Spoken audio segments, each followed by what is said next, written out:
For decades, naval warfare was dominated by aircraft carriers, destroyers, and missile cruisers that relied on layered air defenses and early warning systems.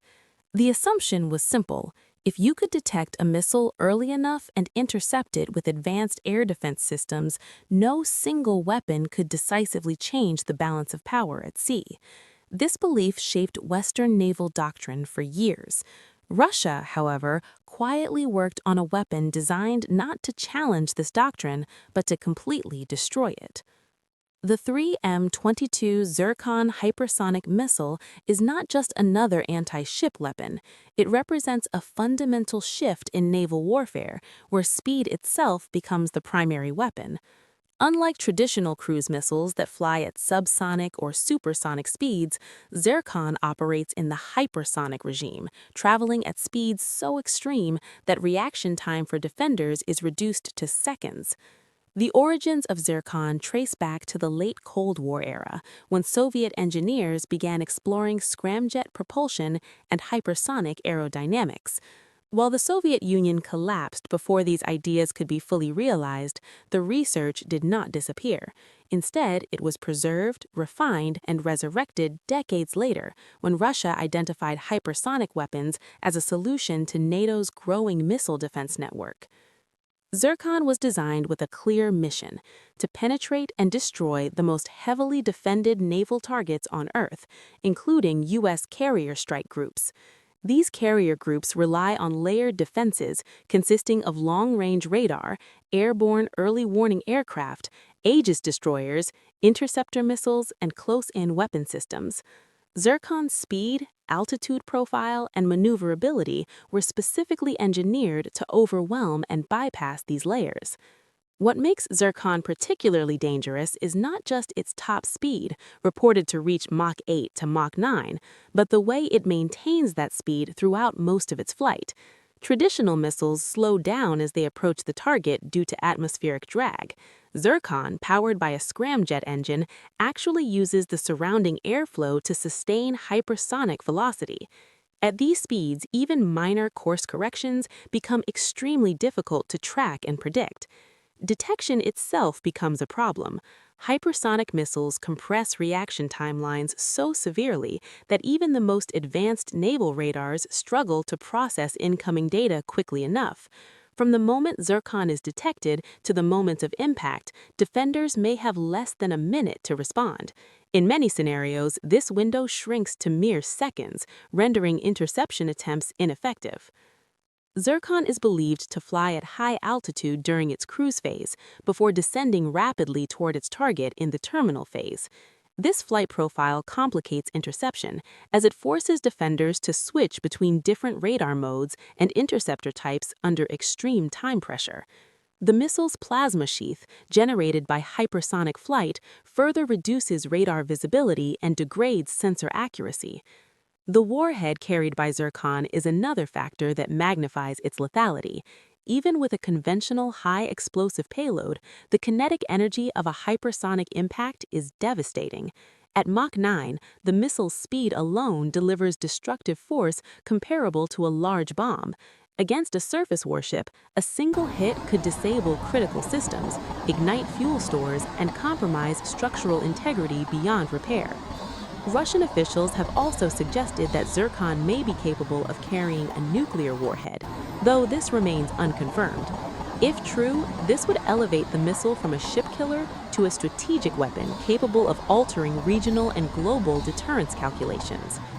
Zircon is designed to be launched from the USKS vertical launch system, allowing it to be deployed on a wide range of platforms. This includes modern Russian frigates, submarines, and upgraded cruisers such as Admiral Nakhimov and Pyotr Veliky. This flexibility ensures that Zircon is not confined to a single class of vessel, but can be integrated across the fleet.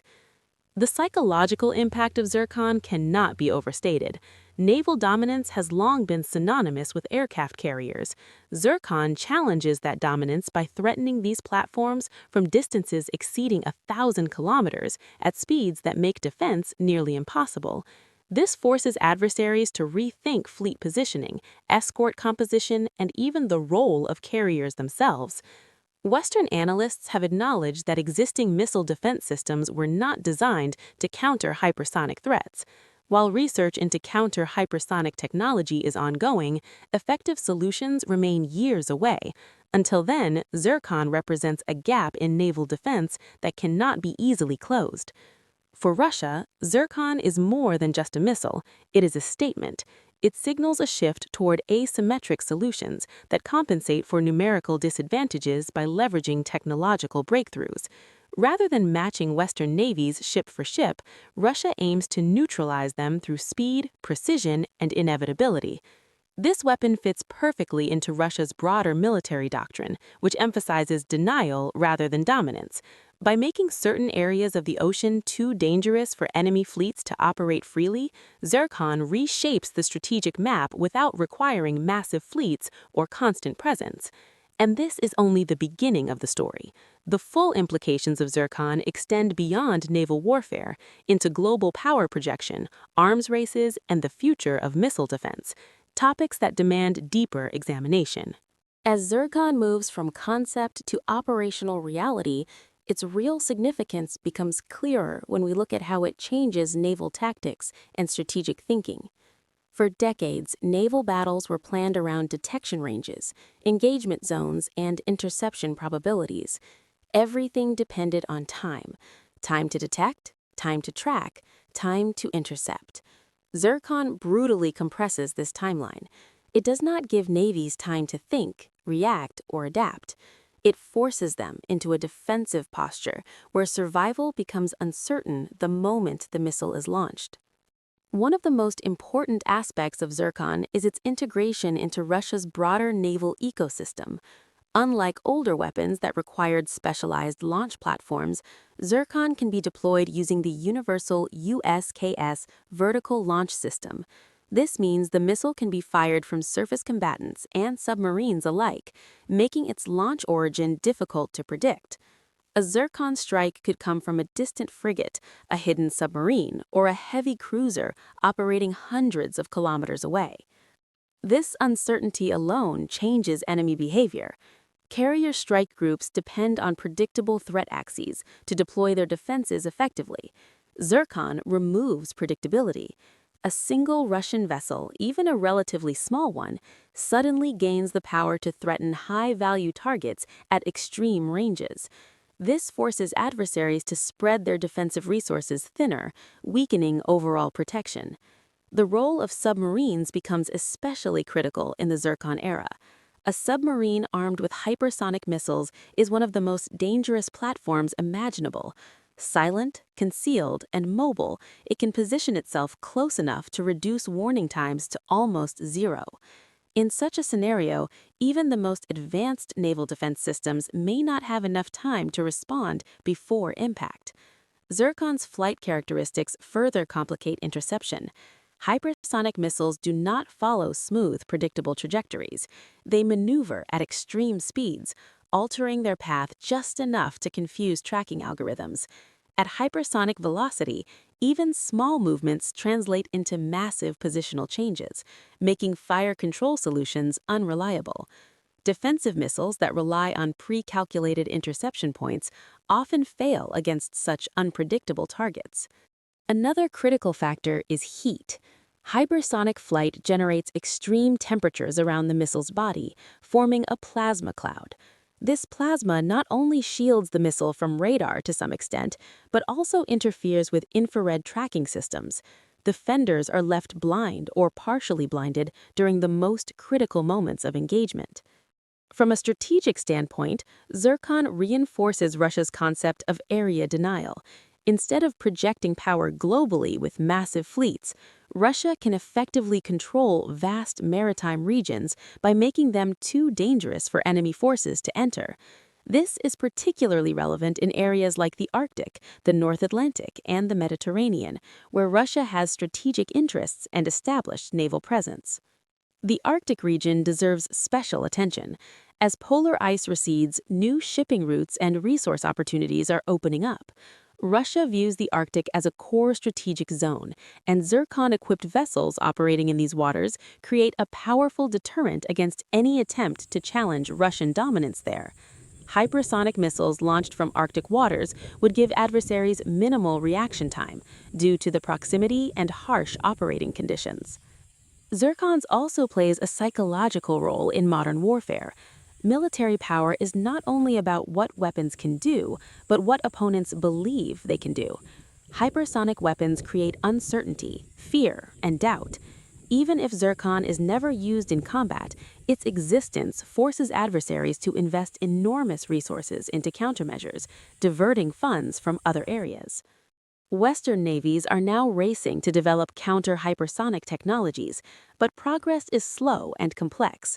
Intercepting a missile traveling at Mach 9 requires sensors, interceptors, and command systems far beyond current capabilities.